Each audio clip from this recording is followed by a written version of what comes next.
Hey, welcome back, everybody, to another segment of Tech Tuesday on the Educational AD Podcast.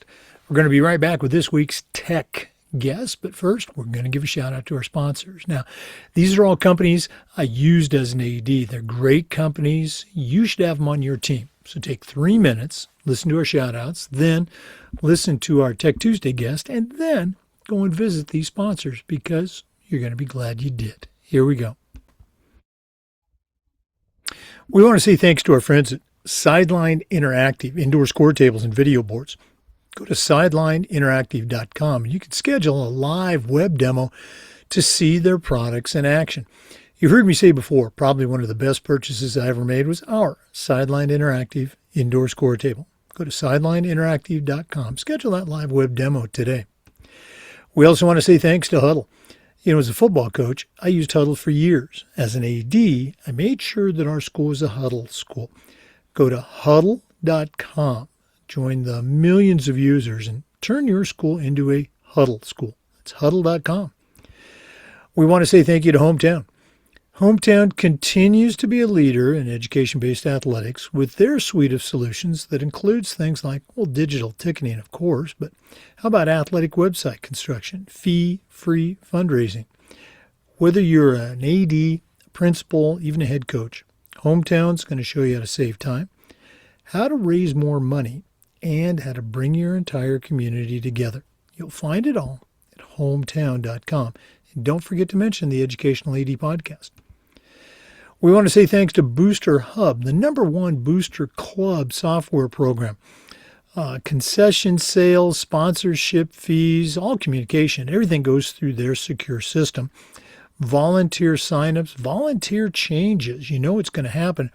Nothing falls through the cracks. Everything stays secure and connected. Give your boosters the platform they need. Give them the platform they deserve. Go to boosterhub.com. We want to say thanks to Vital Signs Wall of Fame and Beacon Creative for their support. Now, Wall of Fame has been helping schools bring their legacy to life for over a decade, but Beacon Creative takes it to a whole new level with their content creation service. They're going to take your stories, your history for your kids and coaches, and come up with compelling narratives that you can then post on social media. You got to see it to believe it. I want you to email John Townsend, and you can do that at John, John, at beaconwalloffame.com. Beacon Creative and Vital Signs Wall of Fame. It's a winning team that you should be a part of. We want to thank Ohio University and their online masters in athletic administration. Now, I didn't get my master's from Ohio, but my assistant athletic director did, along with thousands of others, and it was a great experience. While they were getting their degrees, they also completed 11 NIAAA leadership training courses at no extra charge. Check out Ohio University and their online masters in athletic administration. We want to say thanks to our friends at Home Campus. Home Campus is a platform that you're going to use every day. Scheduling, rosters, results, facilities, communication. They do it better and they do it faster than the other platforms. Athletic clearance and eligibility, did I mention that? That one by itself is a game changer. Go to homecampus.com for more information. That's homecampus.com. We also want to say thanks to Gipper. Gipper is the modern marketing platform that makes it easy for your social media to take on a look like it's Division I, like it's professional. Why is it so easy to use? Because of their thousands of professionally designed templates that you can customize in your colors, your brands, your logos. Create, share, and schedule all your social media content in one simple platform, and that platform is Gipper. Go to Gipper.com to get started. And finally, we want to say thanks to Athletic Surveys by LifeTrack. At my school, we use surveys for everything, student athletes, coaches, even for parents. And the information that came back, almost always over the top positive, but it connected us with our stakeholders. It allowed us to take the pulse of the people that were closest to the program. And all that information, incredibly valuable, especially when you have to visit with your principal, maybe your school board. Go to athleticsurveys.com. They're going to create a custom survey that lets you get connected with everybody in your program. Athletic Surveys by LifeTrack, and as always, make sure you mention that you heard about it on the Educational AD Podcast. Hey, welcome back, everybody, to another episode of the Educational AD Podcast. We're staying right here in Florida, and we're having, I can say this, one of our favorite guests back on today. We're going to be visiting with Jan Murphy. Regular listeners will certainly recognize that name. If you missed Jan's earlier contributions to the podcast, go back in our Spotify catalog and take a look at Coach Jan Murphy. She's also a host of her own podcast. We'll talk about that a little bit. And today, she's here to talk about her role as a sports official. Jan, let's get this out of the way. Welcome back to the Educational AD Podcast. Thanks for having me back. Oh, no, absolutely. Now, you were a Hall of Fame athlete, a Hall of Fame coach. You were a Title IX pioneer. That's also part of your podcast title, the Title IX Time Machine. Check for that on Spotify. But you also, very early in your career, started working as a high school track and field official. How did that happen along with all the coaching? Well, really, the first time I ever remember being official was in high school. We had the triangular track meets, once a week on Tuesday, and the typing teacher would do long jump. And I can remember we were all assigned to help somebody, and I helped with the long jump. And they had a clipboard. These are the rules. Here's a pencil. So I helped measure, I helped mark. So I started that pretty early. I became a PE teacher and spent my career coaching and ended up having to be an official if I wanted to have a track meet go off or a volleyball or basketball game. I had to be an official. Yeah, you're making me smile. Many of us of a certain age, have that same experience as PE teachers or teachers. Even if you weren't the track coach, you were kind of expected to help out and run those home meets. I remember at a middle school I was at, our librarian was the scorekeeper for years, and she just loved that. Now, as officiating, and I'm sure each state is a little bit different, as officiating has gotten more, I would say, formalized and recognized in track and field, particularly in Florida, you began to get selected for the state series, the championship meets. What are some of your early experiences of working those meets? Well, I've only done that for about maybe 5 or 6 years. So that all started when I was a coach and I had to be an official. And it turned out I was a pretty good official at the high jump. And so I got asked to do that a lot and sort of got recognized. At the state meet, I usually would do the pole vault, but that has just been pretty recently. In the beginning, maybe the last 25 or 26 years as a high school official, when you went to a track meet, you were expected to work an event and you were expected to do it well. And the meet referee would come over and give you pointers if you were missing something. And if you did it well, then the next time that meet referee would say, okay, this is what you're going to do because you did a good job. And over time, people recognize that you know the rules, you're athlete friendly, you've got the right tape, the right rules to go with that particular event. Now, you mentioned getting recognized by other officials. Track and field has also gotten, as I said, more organized from an official standpoint with various associations around the state. And all sports have this, football, volleyball, basketball. If you want to be an official, you join your local association. And I know you're a part of the Central Florida Track Officials Association. How did that all begin for you? Well, I was my very beginning official was actually with USA Track and Field. I was at a track meet, and I was the meet director, I think, and I was running. I can't remember, running an event, or I was the line clerk. And the guy came up and said, "Hey, can you would you be interested in working a D3 meet?" There was a college in our town, and I, I went and I worked that meet, and he quickly said, "Okay, you need to join our organization." I started out as an apprentice. That lasted a couple of weeks, and he said, "No, your association." And we did several meets in the Bay Area of California. We moved to Oregon, or we moved to Florida, and it took me a while to find that niche of the officiating bodies here. And what we discovered is that there's the local high school in your area. There's the one at the local college. There's USA Track and Field. So there's lots of different places where you could officiate if you really wanted to. Okay. Well, you mentioned, USA Track and Field and college. I know because you've shared it with me, your career, you're kind of climbing the ranks, working at a local D3 something, but you've also worked at national and Olympic meets. How did all of that happen? Well, I want to say a little bit of you didn't do a bad job the last time you did the event. You showed up on time, you knew the rules, and you knew somebody that was looking for officials, and you were on their radar.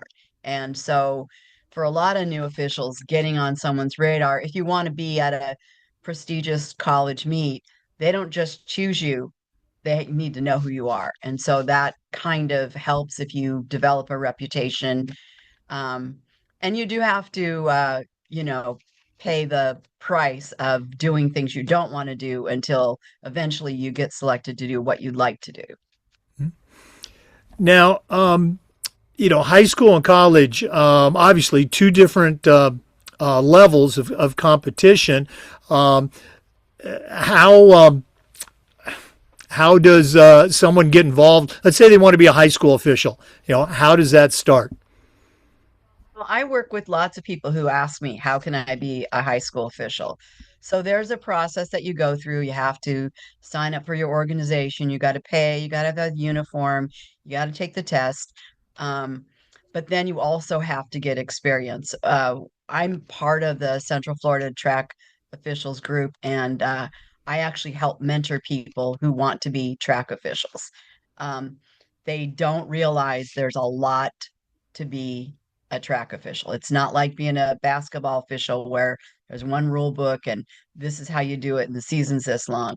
Track officials almost a year-round job. We have cross country and track and field. So you want to kind of look at an organization, see who is in charge of that organization, contact them, and find out from them. Find out one in your local area, because if you want to be have someone help you, they need to be in your area so they can meet you somewhere, or meet you at a track meet, which is what I've done. Meet someone at a track meet, teach them how to do it. And it's not rocket science.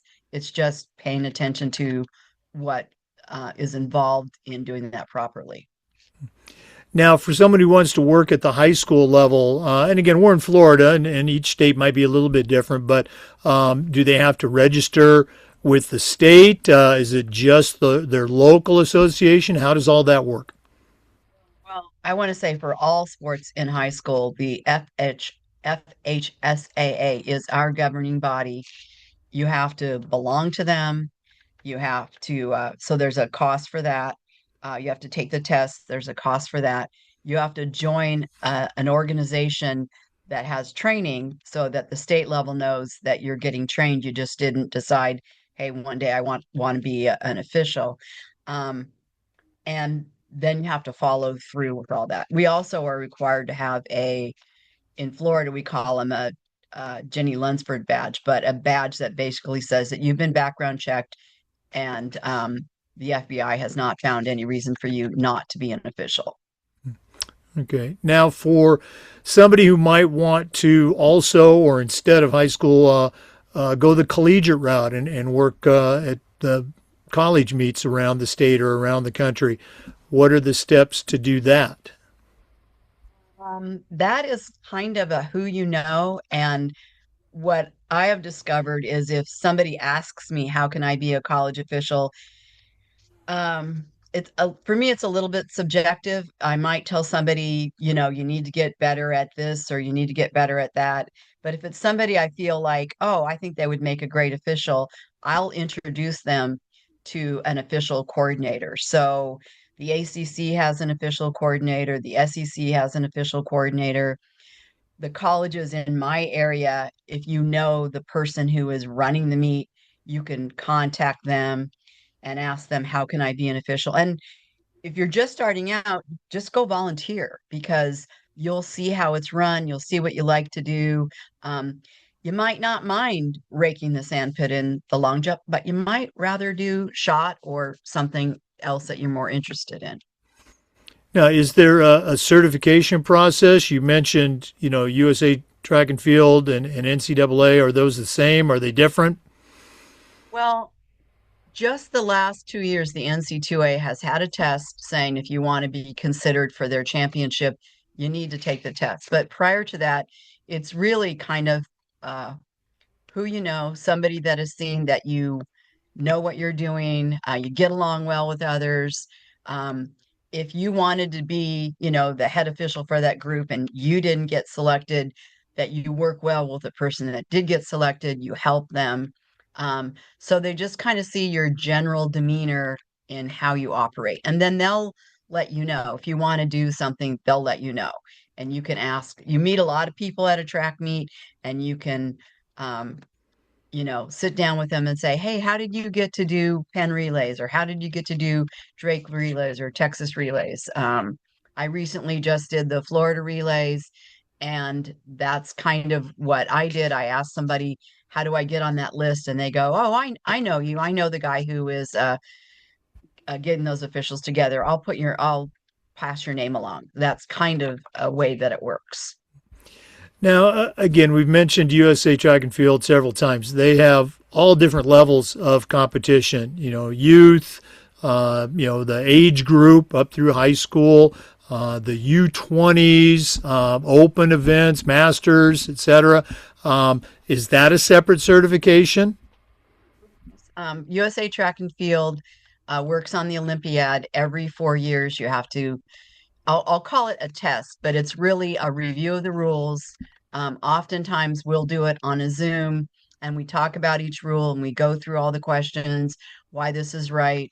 We emphasize the new rules that you have to have. And then for USA Track and Field, you have to be a member of USA Track and Field. You have to have a safe sport background check. Um, and then you have to be a member of the region that you want to be a part of. So I live in Florida, and Florida is its own region, but around the country, it's not by state necessarily. Northwest, Pacific Northwest, they all different regions have different groups.